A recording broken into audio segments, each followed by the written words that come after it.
আসসালামু আলাইকুম। চায়ের আড্ডায় দিনী আলোচনায় আজকে ১৬তম পর্বে আপনাদেরকে স্বাগতম জানাচ্ছি। আমরা পড়ছিলাম সমাজে বহুল প্রচলিত ১০০ জাল হাদিস। আজকে যে হাদিসটি আমরা পড়ব, আল্লাহর আরশে মুহাম্মদ সাল্লাল্লাহু আলাইহি সাল্লামের নাম লেখা রয়েছে। আমরা দেখেছি যে জাল হাদিসগুলো ২ রকম। কিছু এমন যেগুলো হাদিসের গ্রন্থসমূহে পাওয়া যায়, আর কিছু এমন গ্রন্থেই পাওয়া যায় না।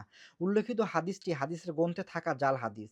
ইমাম হাকিম রাহিমাহুল্লাহ ৪০৫ হিজরি তার বিখ্যাত আল মুস্তাদরকে কিতাবে হাদিসটি সংকলন করে সহি বলেছেন। তবে তিনি নিজেই অন্যত্র এই হাদিসের বর্ণনাকারীকে মিথ্যা হাদিস বর্ণনাকারী হিসেবে উল্লেখ করেছেন। উমর রাদিয়াল্লাহু আনহু থেকে বর্ণিত রাসূলুল্লাহ সাল্লাল্লাহু আলাইহি সাল্লাম বলেছেন, যখন আদম আলাইহিসসালামের নিকট তার নিষিদ্ধ বৃক্ষের ফল ভক্ষণের বিষয়টি ধরা পড়ল, তখন তিনি বললেন, হে আল্লাহ, আমি মুহাম্মদ সাল্লাল্লাহু আলাইহি সাল্লামের হক অধিকার দিয়ে তোমার দরবারে ফরিয়াদ করছি। তোমা আ আল আমাকে ক্ষমা করে দাও। অতঃপর আল্লাহ বললেন, হে আদম, তুমি মুহাম্মদকে কিভাবে চিনলে? এখনো যাকে সৃষ্টি করি নাই?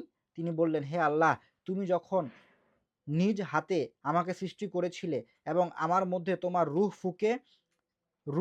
ফু দিয়ে প্রবেশ করাও, আমি তখন আমার মাথা উঠিয়েছিলাম। তখন দেখতে পেয়েছিলাম আরশের খুঁটিগুলোর ওপর লেখা লা ইলাহা ইল্লাল্লাহু মুহাম্মাদুর রাসূলুল্লাহ। তখন আমি বুঝতে পেরেছিলাম সমগ্র সৃষ্টির মধ্যে সবচেয়ে প্রিয় না হলে তুমি তার নাম তোমার নামের সাথে মিলাতে না।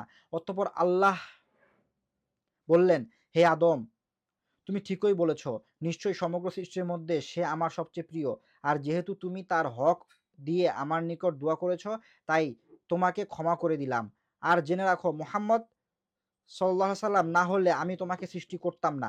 এই হাদিসটি যে যঈফ বা দুর্বল, এ ব্যাপারে সকল মুহাদ্দিসিনে কেরাম একমত। তবে হাদিসটির মান মাউদু বা জাল কিনা এ ব্যাপারে তারা মতভেদ করেছেন। হাদিসটির একটি সনদ। এই সনদে আবুল হারিস আল ফিহরি এবং আব্দুর রহমান ইবনু যায়িদ ইবনু আসলাম ২ জন অত্যন্ত দুর্বল অনির্ভরযোগ্য বর্ণনাকারী রয়েছে।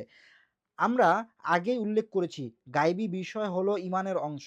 আর ঈমানের কোনো বিষয় যঈফ হাদিসের উপর ভিত্তি করে প্রতিষ্ঠিত হয় না। আরশে কি লেখা আছে তা একান্তই গায়বী বিষয়। সুতরাং কোনো দুর্বল বা জাল হাদিসকে ভিত্তি করে এই বিশ্বাস আমাদের ঈমানের বিপরীত।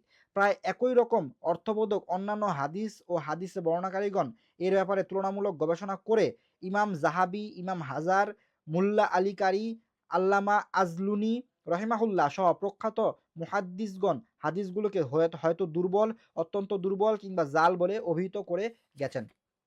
আলহামদুলিল্লাহ। আমরা যে গুরুত্বপূর্ণ হাদিসটি জানলাম, আল্লাহর আরশে মুহাম্মদ সাল্লাল্লাহু আলাইহি ওয়াসাল্লামের নাম লেখা রয়েছে।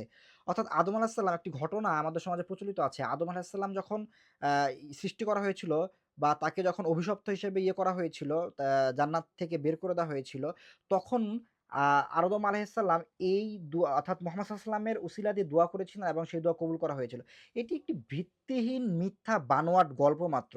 সুতরাং কারণ এ ধরনের কথার কোনো সহি সনদে কোনো হাদিস বা কোরআন আয়াত পাওয়া যায় না। সুতরাং এ ধরনের কথা থেকে আমরা সবাই সচেতন থাকবো ইনশাআল্লাহ। আল্লাহ সুবহানাহু ওয়া তাআলা আমাদেরকে তৌফিক দান করুন। আমিন। সালামু আলাইকুম ওয়া রাহমাতুল্লাহি ওয়া বারাকাতুহু।